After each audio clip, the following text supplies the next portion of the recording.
Le ndlela simamqinisa iyamupha amandla ukuthi akwazi ukuqwaliko nesiphambano.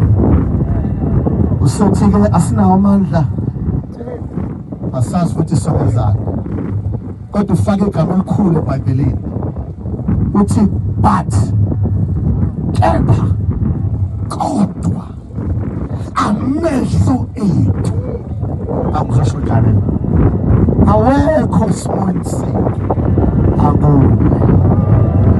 Ngamanye amazwi ukuthi anginawo amandla ngazi ukuthi ngizokwenza ngishintsha sonke lesa statement ngithi kodwa amehlo ethu.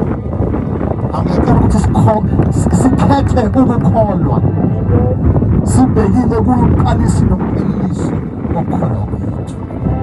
Sihambe izimo zikhona sithi amehlo ethu akuwe. Angazi ukuthi uzokwehla lapha, ngifuna ukuthandaza manje.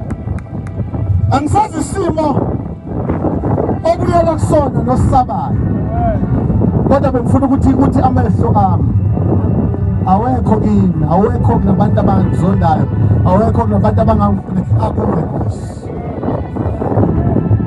Uma ngithi akuwe singabonga isimo sami, abantu ngeke bahleke mina, bazohleka wena.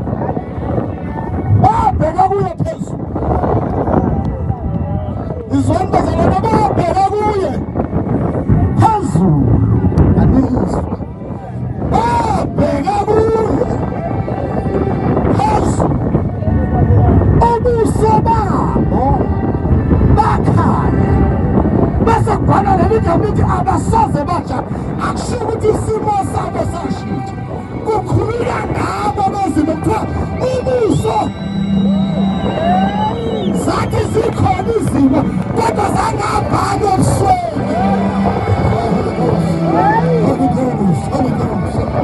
Babheka phezulu ufana nento obhekile, babheka phezulu bakhala ubuso babo zathi zibonjabisa bakajaba, zathi zimo zibuhlungu bakazizwa ubuso. Wena yinobuso bukhanya, izimo zimnyama kodwa akhanya kimi, akhanya kimi.